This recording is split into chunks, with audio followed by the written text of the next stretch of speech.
My name is Marisol, and at 31 years old, I'm standing outside my childhood home in suburban Ohio after 7 years away. My parents don't recognize me at first, the designer clothes and confident posture foreign to them, the rental Mercedes in the driveway certainly not mine in their minds. When I left this house at 24, I had $150 a duffel bag and absolutely no plan.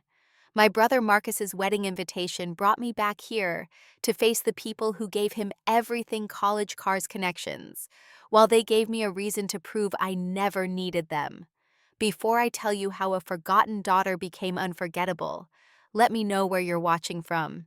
Hit that like button if you've ever felt invisible in your own family, and subscribe because this journey from nothing to everything will show you that sometimes the greatest gift is being given nothing at all.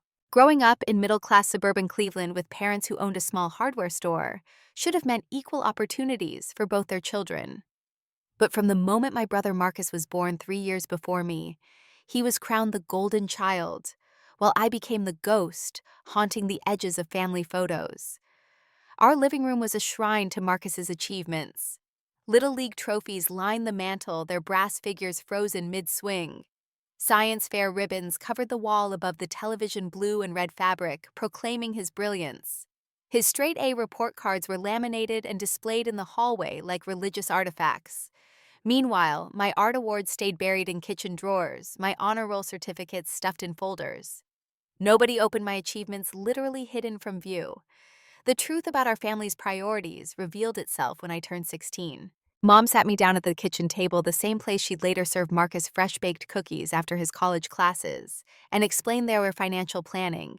They'd saved $80,000 for Marcus's education, she said proudly. For me, nothing. Her exact words still echo in my mind even now, 15 years later. Girls don't need college as much, sweetheart. You'll marry well. That's what matters for you.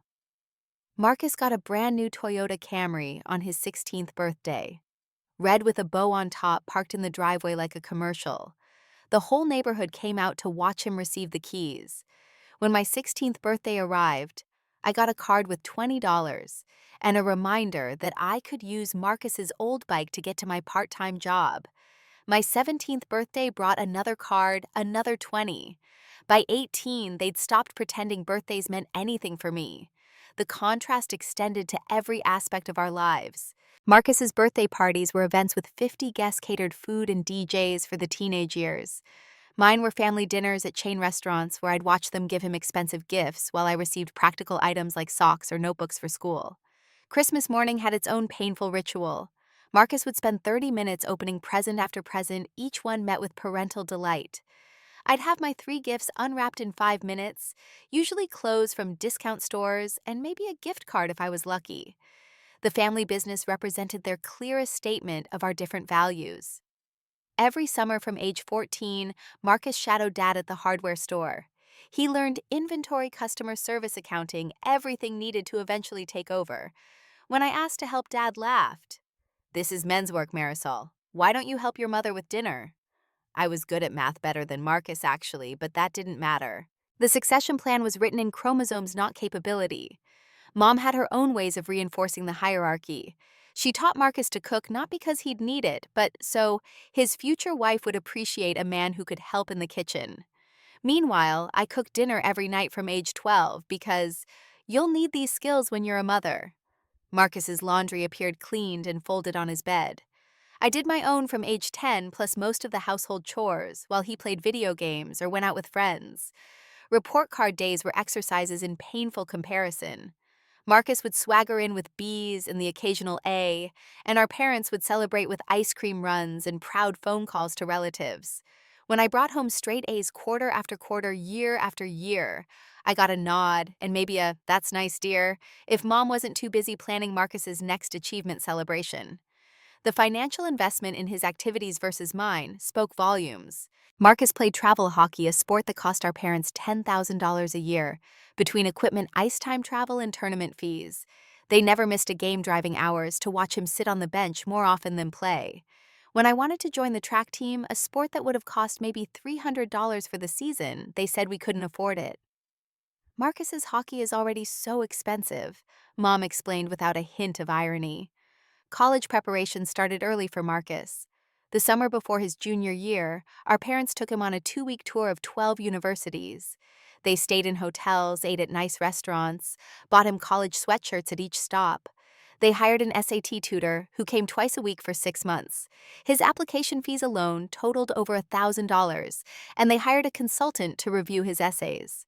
When my junior year arrived, Mom handed me a community college brochure she'd picked up at the grocery store. "You can look at their website," she said. "They have good programs for girls like you." Girls like me, the phrase that meant daughters who didn't matter, whose futures weren't investments, but afterthoughts. Marcus's high school graduation was an event our parents planned for months. They rented a hall, hired a photographer, invited over 100 people. Extended family flew in from 3 states. There was a slideshow of his life speeches about his bright future, envelopes of money pressed into his hands. The cake was 3 tiers with his school colors and "Bound for Greatness" written in frosting. My graduation 2 years later. They picked up a sheet cake from the grocery store on the way home from the ceremony. We ate it in the kitchen with just the 4 of us, and Marcus complained the whole time about missing a party with his college friends. The contrast was so stark, it felt deliberate, like they wanted me to understand exactly where I stood in the family hierarchy. Looking back now from the success I've built, I can see how their neglect shaped my determination. Every dismissed achievement became fuel. Every moment of invisibility taught me to shine brighter when I finally had the chance. They thought they were teaching me my place, showing me I mattered less. Instead, they taught me that if I wanted to matter at all, I'd have to do it entirely on my own terms. By 24, I was still living in my childhood bedroom, the same pink walls from middle school surrounding me like a prison of low expectations. I'd completed my associate's degree at community college, paying for it myself through 2 retail jobs that barely covered tuition and the rent my parents charged me. Yes, they charged me rent, while Marcus lived free in the condo they'd purchased for him downtown. The breaking point came during what our parents called a family meeting, but was really a coronation ceremony for Marcus. Dad had prepared a PowerPoint presentation, actually created slides to formalize what we'd all known was coming. The hardware store would pass entirely to Marcus when Dad retired. The business that had supported our family for 20 years, built from nothing by our parents' hard work, would belong solely to my brother, who'd barely worked a real day there. "What about me?" I asked, my voice smaller than I intended, weakened by years of being taught not to expect anything. Mom reached over and patted my hand with that condescending touch I'd grown to hate.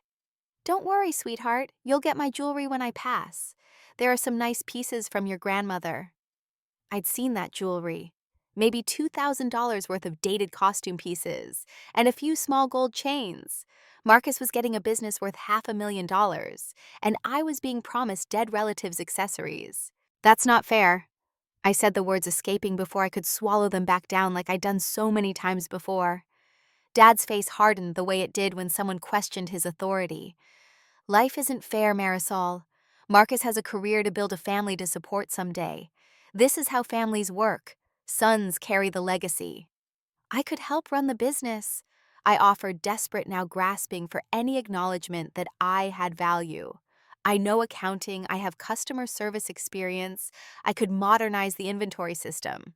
Marcus finally spoke, his voice carrying that casual dismissiveness I'd heard my whole life. "Come on, Mari. You know this makes sense. I'm the one with the business connections. I'm the one Dad's been training. The one they chose to train. The one they decided deserved training. The distinction mattered, but pointing it out would change nothing." That night I sat on my narrow twin bed and counted my savings. $150 after paying that month's rent to my parents. $150 to show for 24 years of being the responsible one, the quiet one, the one who never caused problems or asked for too much. Marcus's monthly car payment was more than I'd managed to save in 3 years.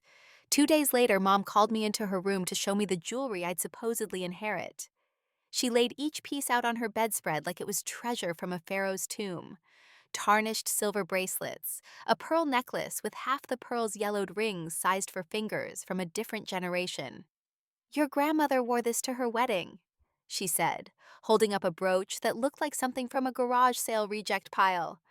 That same evening, I overheard them discussing Marcus's upcoming wedding fund. They'd already saved $20,000 for whenever he proposed to his girlfriend Catherine. $20,000 for a party, zero for my education. The math of my worth couldn't have been clearer. The absolute final straw came the following week. I'd found a small business loan program for women entrepreneurs. I needed just $500 as a cosigner deposit to qualify for funding to start my own web design business. I taught myself coding, had already built a few websites for friends. This could have been my chance. I presented my business plan at dinner, professional and prepared. I'd created spreadsheets showing projected income, identified target customers, even had 3 signed letters of intent from potential clients. Dad didn't even finish reading the first page. "Too risky," he said, pushing the papers back across the table. "Most small businesses fail in the first year." 2 hours later, I heard him on the phone with Marcus co-signing a business loan for $30,000, so Marcus could invest in a sure thing his law school buddy had proposed. Some app development scheme that anyone could see would never materialize. They gave him $30,000 without blinking. They wouldn't give me $500 with a solid plan. That night I made my decision. I pulled my old duffel bag from the closet, the one I'd used for sleepovers in middle school, back when I still had friends over, back when I still believed I mattered in this house. I packed 3 changes of clothes, my laptop that I'd bought myself with 2 years of birthday money, saved my phone charger, and every important document I owned. I moved through the house in darkness, avoiding the creaky spots on the stairs I'd memorized from years of trying not to disturb anyone. In the kitchen, I wrote a note on the back of an envelope, my handwriting steady despite my shaking hands. "Going to find out who I am when I'm not your afterthought. Don't look for me. You never really saw me anyway." I used my credit card to buy a Greyhound bus ticket online, one way to Austin, Texas. I'd researched cities where someone could start over, where tech was booming, where no one would ask about your family connections because everyone was from somewhere else. The ticket cost $97, leaving me almost nothing, but nothing was what I'd always had from them anyway. I stood at the front door at 5 in the morning, looking back at the house that had never felt like home. My parents' bedroom light was off, sleeping soundly without any worry for their forgotten daughter. In the distance, I could see the lights blazing in Marcus's downtown condo, probably pulling an all-nighter pretending to study while actually playing video games, secure in the knowledge that success had been handed to him at birth. The Uber to the bus station cost $20 I couldn't afford, but I paid it anyway. As we pulled away, I didn't look back. There was nothing behind me worth seeing. Everything I would become was ahead, waiting in a city where nobody knew I was supposed to be the lesser child, the afterthought, the one who didn't matter. The bus to Austin took 32 hours. I had $150 to my name, no plan beyond escaping, and no safety net to catch me if I fell.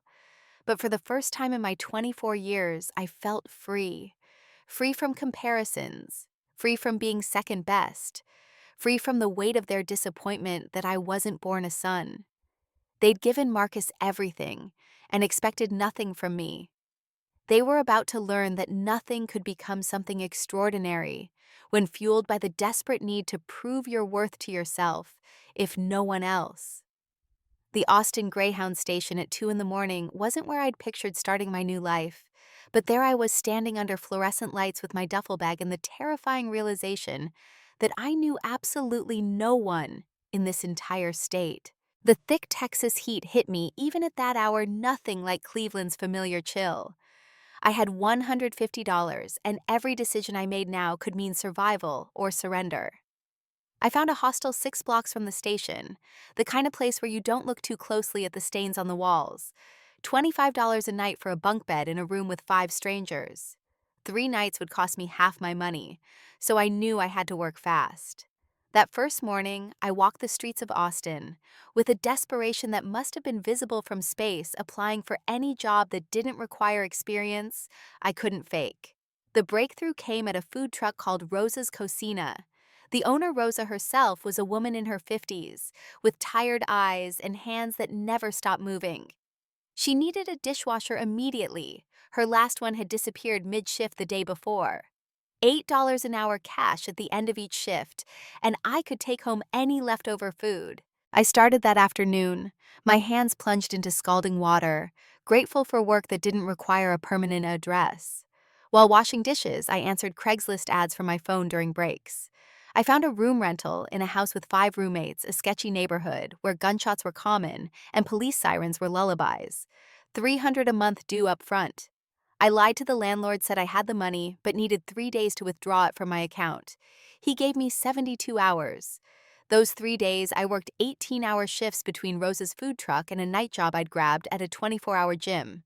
The gym paid minimum wage, but included a membership, which meant access to showers, lockers, and a safe place to exist during the dangerous hours. I slept 4 hours a night on a cot in the hostel, showered at the gym at 4 a.m., then started the cycle again. By day 3, I had $312. I paid the rent, moved into a room barely bigger than my childhood closet, and collapsed on a mattress that smelled like the previous tenant's failed dreams. But it was mine, paid for with money I'd earned through my own sweat, not charity, from parents who saw me as an obligation. The Austin Public Library became my university. Free air conditioning, free Wi-Fi, and most importantly, free access to knowledge. I spent every hour I wasn't working teaching myself to code properly. YouTube tutorials, free online courses, Stack Overflow forums, HTML, CSS, JavaScript, then WordPress, Shopify, everything a self-taught web developer needed. The librarians started recognizing me, sometimes saving me the good desk near the outlet when they saw me coming. My roommates were a rotating cast of struggling musicians, wannabe actors, and people running from things they wouldn't discuss. Theft was common. I learned to sleep with my laptop under my pillow, my phone in my hand. Some nights when the parties got too loud or the drugs too obvious, I'd sleep at the gym, curled up in the women's locker room on a yoga mat, hoping security wouldn't check. After 3 months of dishwashing, Rosa noticed I was always on my laptop during breaks. "What you doing on that thing, mija?" she asked one slow afternoon. "Teaching myself web design." I answered, not expecting much response. Her eyes lit up. "I've been wanting a website for months. These young people, they only find businesses online now." I built Rosa's website for $100, my first real client. It was simple but clean, mobile responsive, with online ordering integration. Her sales increased 30% in the first month. She told every food truck owner she knew about me. And suddenly, I had a niche restaurant and food service websites. The first 6 months in Austin, I lived on $20 a week for groceries. Rice, beans, eggs on repeat. I'd make a pot of beans on Sunday that would last 4 days. Add rice to make it filling, treat eggs like luxury protein. The free leftover tacos from Rosa's truck were often my only real meal of the day. I lost 20 pounds I didn't have to lose, but every dollar saved went toward building my business. I changed my phone number after 3 months, cutting off any possibility of my family contacting me. Not that they tried. I checked their social media from library computers, sometimes watching Marcus's engagement announcement, his promotion at the law firm, the new car my parents bought him for passing the bar exam. My absence wasn't mentioned, not even questioned in the comments from relatives. It was like I'd never existed at all. 6 months in, I created my motivation wall in that terrible room. I printed photos at the library, pictures of my parents' house, Marcus's condo, the rejection letter from the bank denying my business loan application. Above them all, I wrote in black marker, "Prove them wrong by proving yourself right." Every morning, I'd stare at that wall while putting on clothes I'd bought from Goodwill, preparing for another 18-hour day. 8 months into my Austin life, I hit my first $1,000 month from web design. It wasn't much by any standard, but it meant I could quit the dishwashing job and focus on growing my client base. Rosa threw me a small party at the food truck, a dozen tacos, and a used laptop she'd bought me from a pawn shop because mine was dying. That kindness from a near stranger meant more than any birthday gift my parents had given me. By the end of my first year in Austin, I could afford to move to a better room, still sharing a house but in a safer neighborhood where I could walk at night without keys between my fingers. My own bathroom meant no more gym showers at dawn. A real desk meant no more coding on my bed. Small victories that felt like conquering kingdoms. The food truck network in Austin became my first real market. Every owner knew every other owner, and word of mouth traveled faster than their trucks. I specialized in their specific needs online, ordering location updates, social media integration, menu, management systems. I learned their business by being in their world, understanding their challenges, because I'd washed their dishes and seen their struggles. The loneliness was crushing sometimes.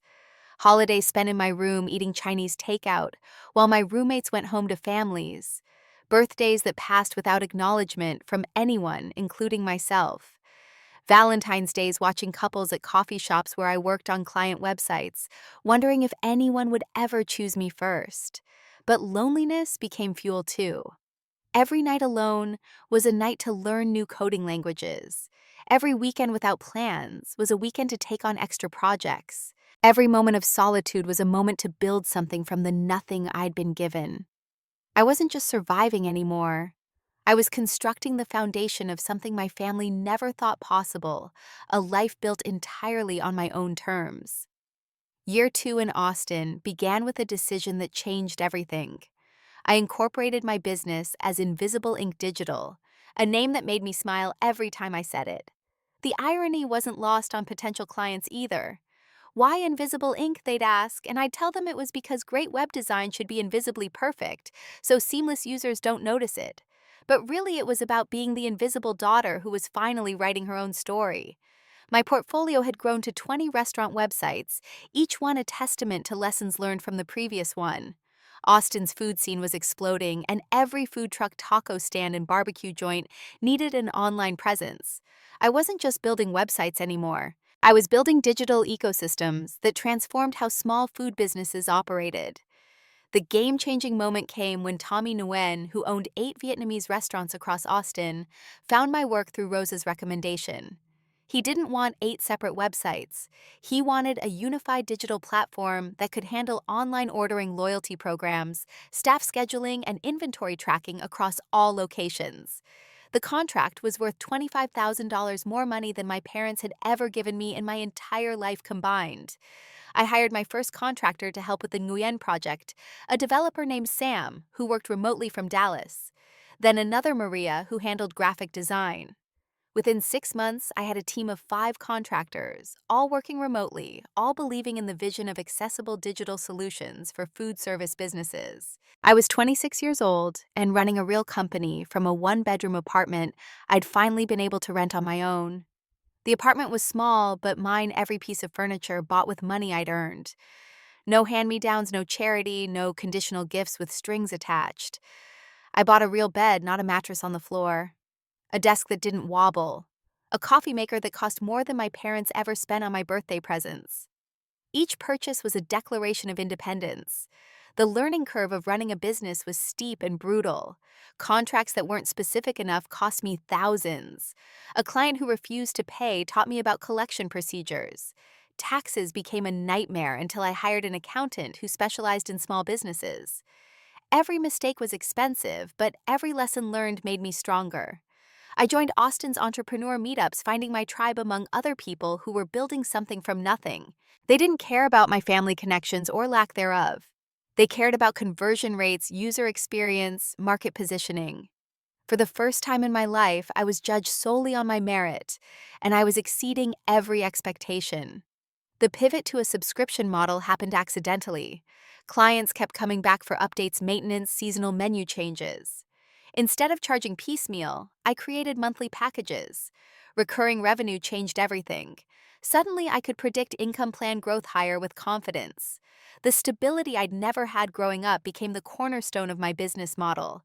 I built a proprietary platform specifically for restaurant management, something between a website builder and a full restaurant management system. It took 6 months of 16-hour days teaching myself new programming languages, making mistakes that crashed everything starting over. But when it launched, it was revolutionary for small food businesses who couldn't afford enterprise solutions. My first year's revenue as an incorporated business was $180,000, with a profit of $60,000.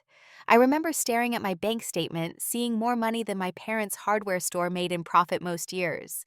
The forgotten daughter had out-earned the family legacy, and they didn't even know I was alive. With financial stability came small luxuries that felt like major victories. I bought a used BMW, paid cash $12,000 for a car, nicer than anything Marcus had ever driven. The irony of keeping it parked next to food trucks while wearing designer jeans to client meetings wasn't lost on me. Success looked different on someone who'd earned it versus someone who'd been given it. I started investing immediately, remembering how my parents had saved nothing for me while building Marcus's future. Index funds individual stocks and companies. I understood a retirement account that I contributed to religiously. Every dollar invested was a promise to my future self that I'd never be dependent on anyone else's generosity again. The dating scene in Austin introduced me to Jake at a startup conference where I was presenting about market penetration in niche industries. He was a software engineer building his own app, understood the 18-hour days, the ramen dinner weeks before landing big clients, the isolation of building something no one else believed in yet. He saw my strength as attractive, not intimidating, my success as inspiring, not emasculating. My first speaking engagement came from that same conference organizer. From 150 to six figures building without a safety net. The room was packed with young entrepreneurs, many from backgrounds like mine, where family support was a fantasy. I told them about sleeping in gym locker rooms, about choosing between groceries and Wi-Fi, about turning rejection into fuel. The standing ovation felt like validation of every struggle. The Austin American-Statesman ran a feature on young entrepreneurs to watch. My photo was on the cover, professional headshot in front of my client wall, 43 restaurant logos displayed like military medals. The headline read, "The Invisible Success Story, Making Austin's Food Scene Visible Online."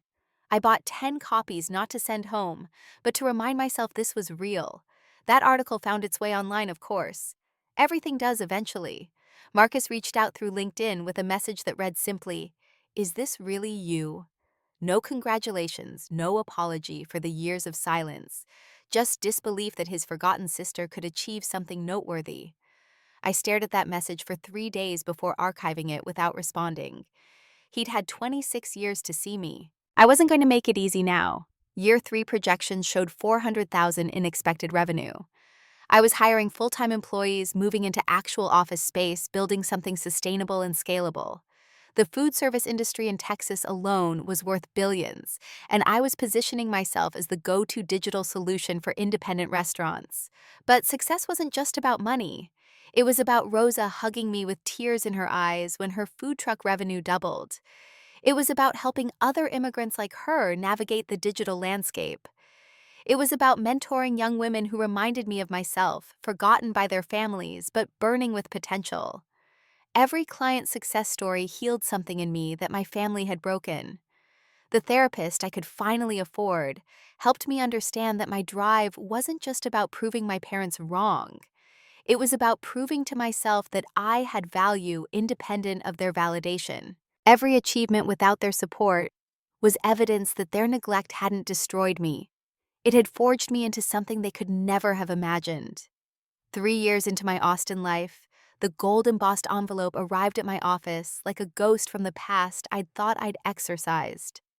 Marcus was getting married to Catherine, the girlfriend my parents had been grooming as their perfect daughter-in-law since his law school days. The invitation was addressed to my business because they didn't have my personal address, a detail that spoke volumes about the chasm between us. No personal note accompanied the invitation, just the standard response card asking for meal preference, and if I'd bring a +1. 3 months' notice for a wedding I was clearly invited to as an afterthought, probably after Catherine asked about family members and someone remembered Marcus had a sister. The return address was still my parents' house, meaning they were planning this wedding like they'd planned everything else for Marcus with unlimited resources and attention. 2 weeks of silence passed before my phone rang with an unknown Cleveland number. I almost didn't answer, but curiosity won. Mom's voice hadn't changed, still carrying that tone of perpetual disappointment in me, even when trying to sound pleasant. "Marisol, did you get Marcus's invitation?" "No, hello, no, how are you?" After 3 years, no acknowledgement of the time passed. "I got it," I replied, keeping my voice neutral, professional. "Good, good. You can stay in your old room when you come. It's exactly the same as when you left." She said this like it was comforting, rather than a reminder that they'd changed nothing, missed nothing, learned nothing from my absence. "I'll be staying in a hotel," I said firmly. "Don't be silly. Hotels are expensive. We know things are tight for you." 3 years of silence, and she still assumed I was struggling, still saw me as the family failure. "I'll manage," I said, not correcting her assumption. "Let them be surprised." Well, I hope you have something appropriate to wear. This is a formal event. Catherine's family is very prominent in Cleveland society. Perhaps you can borrow something from your cousin Lisa. The suggestion that I'd need to borrow clothes for my brother's wedding was the final confirmation that nothing had changed in their perception of me. I ended the call quickly, claiming client meetings that were more important than her assumptions. I made my decision that night. I would attend, but entirely on my terms. First-class flights booked $1,500 that would have horrified my frugal parents. A suite at the Ritz-Carlton downtown, not just a room, but a suite with a view of the city I'd escaped. I rented a Mercedes S-Class Black, an imposing the kind of car that announced success without saying a word. The shopping trip for my outfit was therapeutic. A $3,000 dress from Neiman Marcus navy blue silk that moved like water. Designer shoes that cost more than my parents had ever spent on all my birthdays combined. A handbag that whispered rather than shouted its $8,000 price tag. Diamond earrings I'd bought myself for landing a $100,000 contract. Every piece armor for the battle I was about to walk into. Jake offered to come with me to be my support system in the family war zone. But I needed to do this alone. This wasn't about showing off a boyfriend or pretending I had support. This was about standing in my success without any props or buffers forcing them to see me as I was not as they decided I should be. I prepared business cards knowing the questions would come. Marisol Delgado, CEO, and founder Invisible Ink Digital. The weight of those words in my hand felt better than any family heirloom they'd never give me.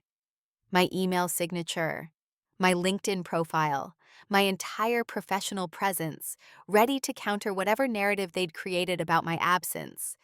The RSVP card I sent back listed me as Ms. Marisol Delgado, CEO of Invisible Ink Digital, attending alone.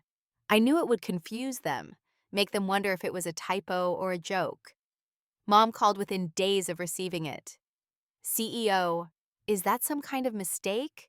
What does that even mean? It means I run a company, Mom, my own company.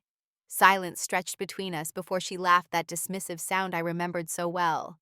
Oh, one of those online things. Everyone calls themselves CEO these days, even people with Etsy shops. I didn't correct her. Let her think I was selling handmade jewelry or whatever she imagined unsuccessful daughters did when they played business. The truth would be more powerful when she couldn't deny it. The week before the wedding, anxiety and anticipation battled in my chest. My employees noticed my distraction, offered support in the way chosen family does. Rosa, who'd become my Austin mother, made me promise to hold my head high. You show them what they threw away, mija. You show them who you became without their help. Landing in Cleveland felt like entering a time machine. The airport looked the same, the highway to downtown unchanged, even the radio stations playing the same music. But I was different. The scared 24-year-old with $150 in her pocket had been replaced by a 27-year-old CEO with a company valued at over $2 million. I drove through my old neighborhood in the Mercedes, watching familiar streets through the lens of success. The house looked smaller, the hardware store shabbier. Marcus's condo building that had seemed so impressive now looked dated compared to the Austin high-rises where I met clients. Everything that had seemed so big when I was small had shrunk to its actual size. I stopped at my parents' hardware store, parking the Mercedes where everyone would see it.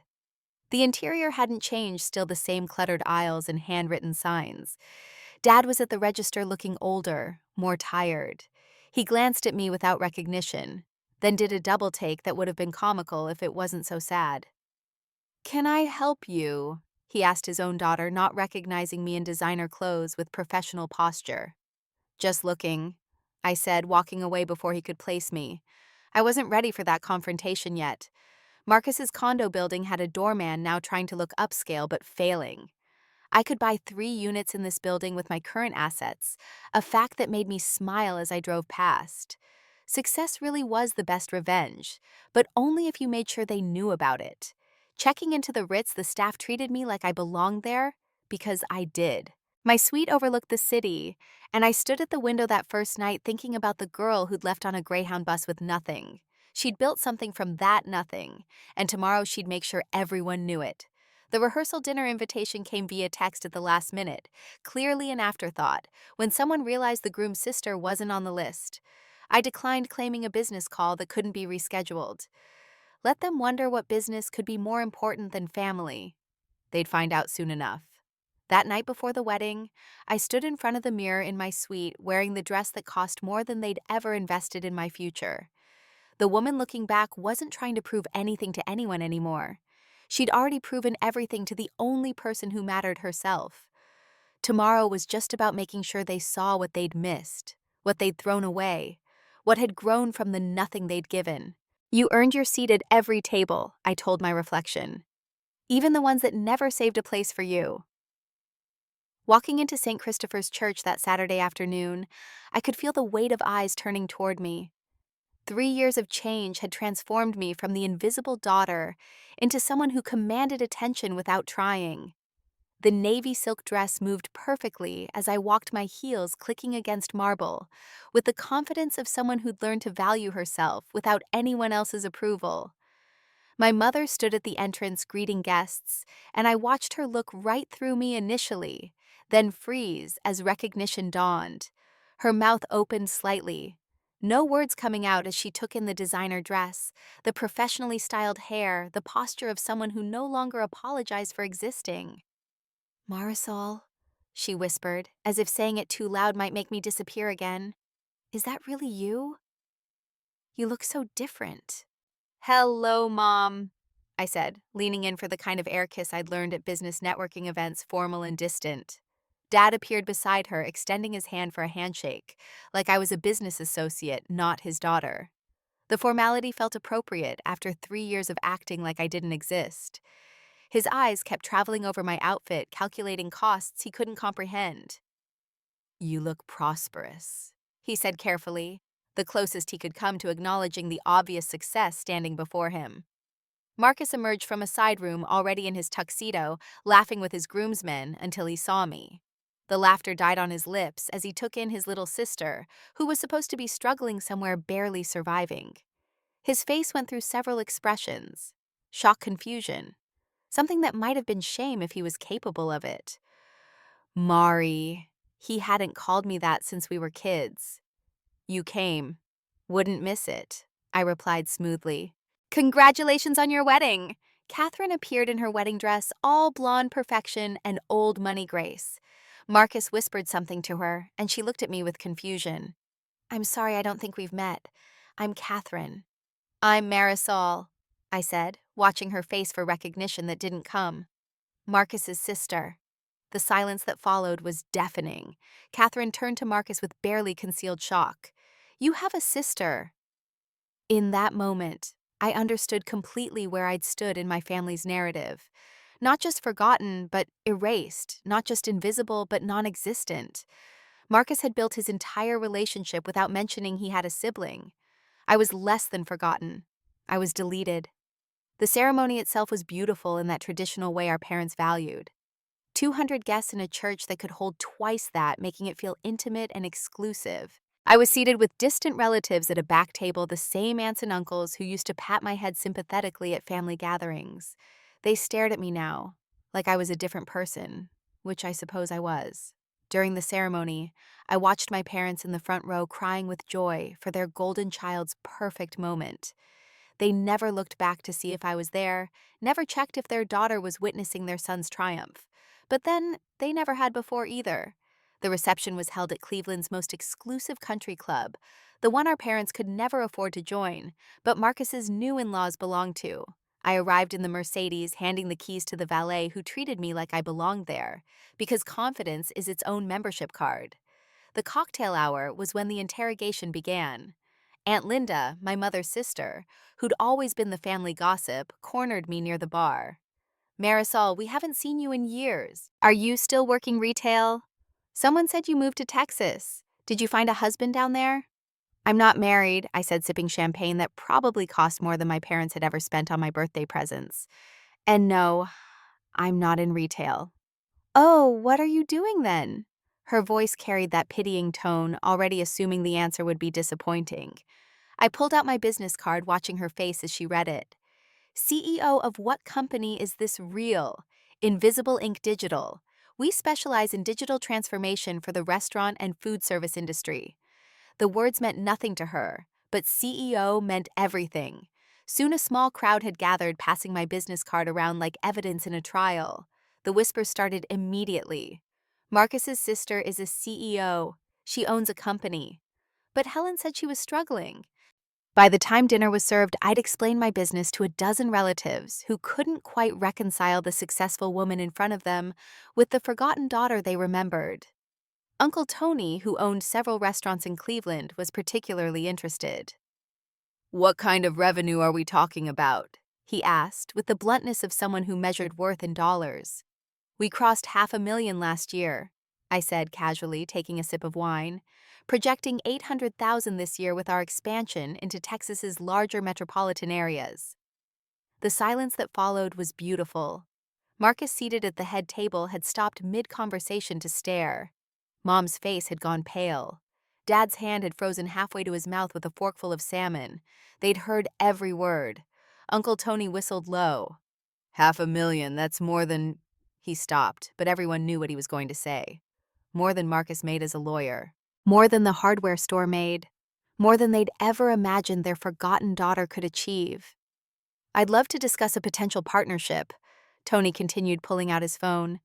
"I've been looking for someone to modernize our online presence. What's your rate for family?" I smiled. "Only double my usual." He laughed, thinking I was joking. I wasn't. Mom appeared at my elbow suddenly, her fixed smile not reaching her eyes. "Marisol, could we talk privately for a moment?" I followed her to a corner of the ballroom away from the music and chatter. Her first words weren't congratulations or pride. They were accusation.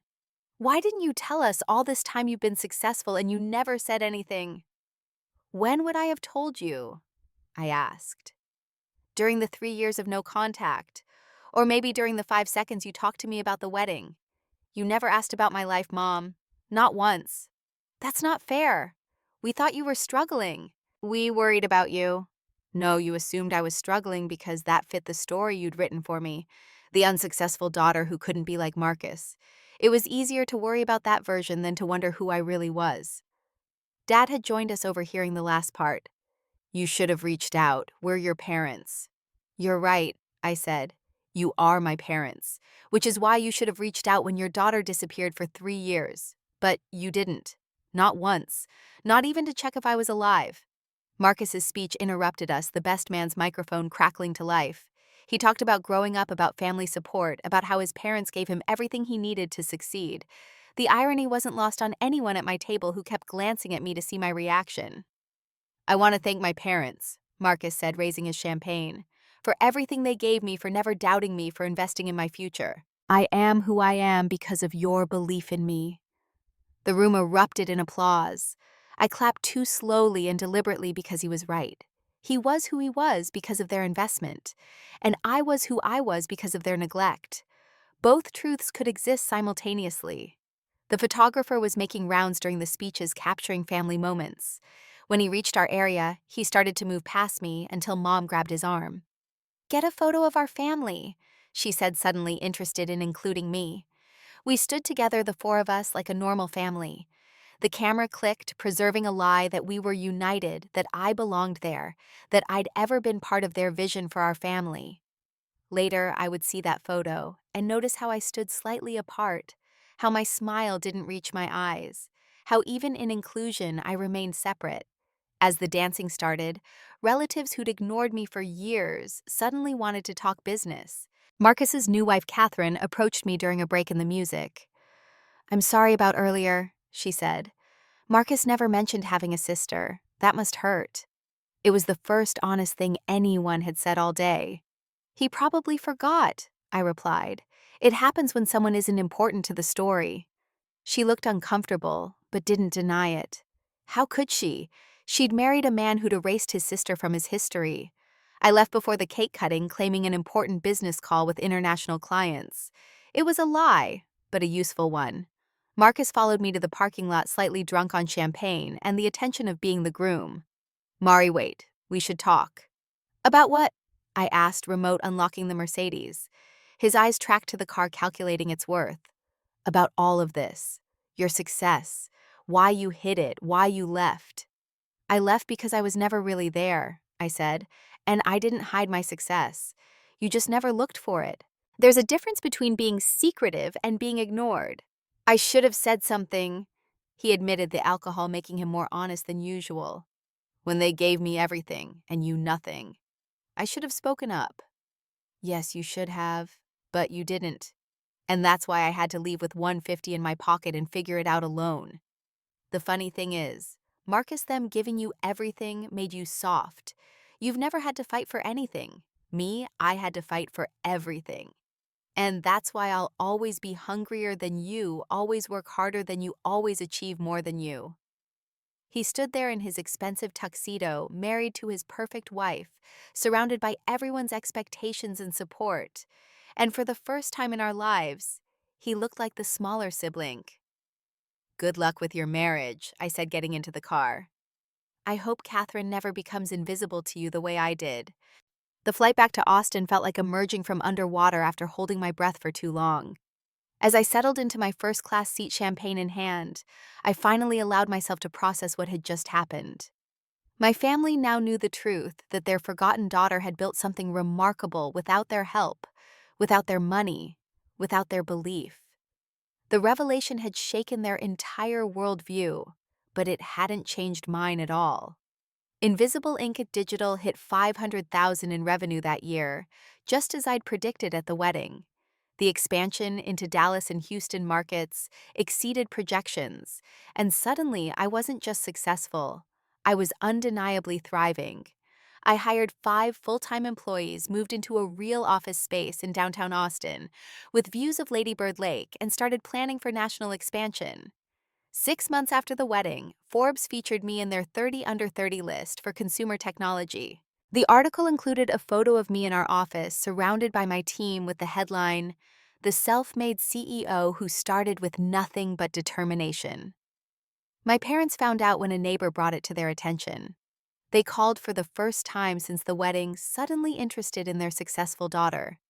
"We saw the article," Mom said, her voice carrying a mixture of pride and confusion. "Forbes is a big deal." "Yes, it is," I agreed, not making it easier for her. "We'd like to visit, see your office, meet your team," she continued, as if 3 years of absence could be erased with sudden interest. "I'm very busy with the expansion," I said. "Maybe someday." That someday never came. I set boundaries that prioritized my mental health over their sudden desire for connection. They could know about my success, but they couldn't claim it or me. A year after the wedding, Marcus and Catherine divorced. The perfect marriage had lasted exactly 13 months before she discovered he'd been having an affair with a paralegal at his firm. The Golden Boy's halo had finally tarnished. He called me drunk one night, crying about how Catherine had taken half of everything, how the legal fees were killing him, how our parents were disappointed in him for the first time. "You were right," he slurred over the phone. "About me being soft, about never having to fight. When things got hard with Catherine, I just found someone easier instead of working on it." I listened, but didn't offer comfort. His pain was real, but it wasn't my responsibility to ease it. The hardware store started struggling as big box retailers moved into Cleveland. Dad's resistance to modernization, the same trait that had made him dismiss my web design skills, was now killing his business. They asked for my help via email, a formal request for consulting services to bring their business online. I sent them a comprehensive digital marketing plan, the kind I would have charged other clients $20,000 to create. But I sent it for free, not out of love, but out of proof. Proof that the daughter they'd given nothing to could afford to give without expecting anything in return. They couldn't implement it properly, of course. They didn't understand the technology, didn't trust the process, kept trying to do things the old way while half-heartedly attempting the new. The business continued to decline, and eventually they sold it for less than half its peak value. Jake proposed to me on the 5th anniversary of Invisible Ink Digital's founding. Not at a fancy restaurant or public spectacle, but in our office after hours, surrounded by the empire I'd built. He understood that my company was my first love, my greatest achievement, and he wanted to join that story, not overshadow it. We married in Austin, a small ceremony with 30 guests, the people who'd actually been present for my journey. Rosa walked me down the aisle, the woman who'd given me my first job and first chance when my own parents had given me neither. My team stood as my wedding party, the chosen family who'd believed in my vision when my blood family couldn't see it. I didn't invite my parents or Marcus. They found out through social media, through the photos my team posted of their CEO's wedding. Mom sent a hurt email about missing her only daughter's wedding. I reminded her that she'd missed the first 24 years of my life while I was living in her house. Missing one day seemed minor in comparison. The scholarship fund I created, the Invisible Daughter Scholarship, gave $10,000 annually to young women whose families didn't support their education. The first recipient was a girl from Ohio, whose parents thought college was wasted on daughters. Her thank you letter made me cry in my office, remembering the girl I'd been, the one who'd had to save $150 in secret just to escape.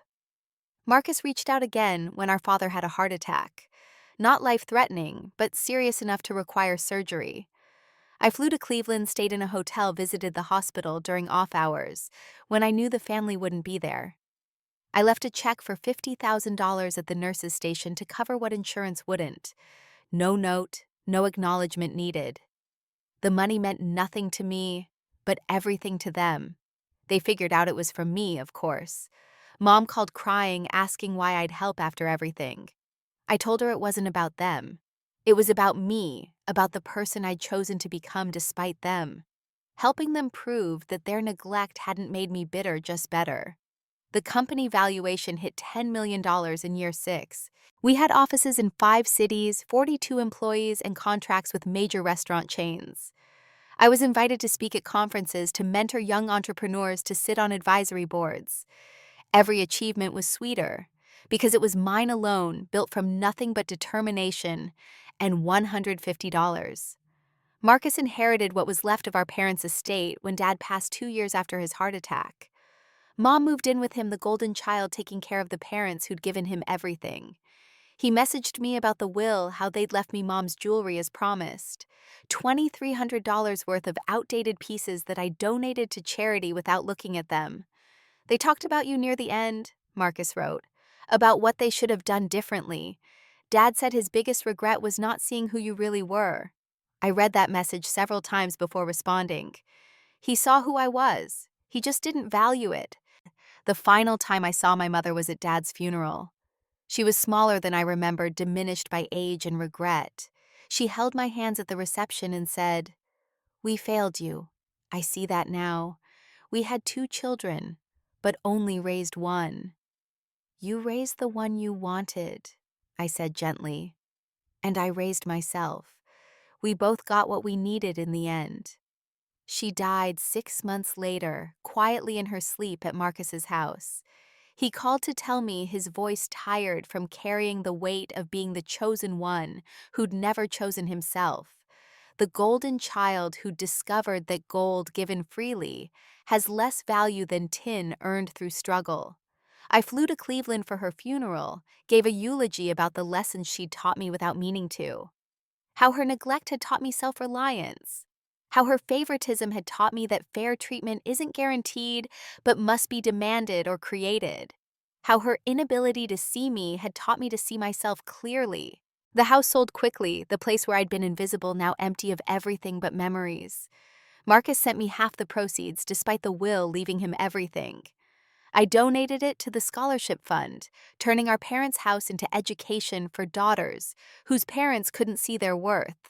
Today, at 31, I run a company that employs 73 people.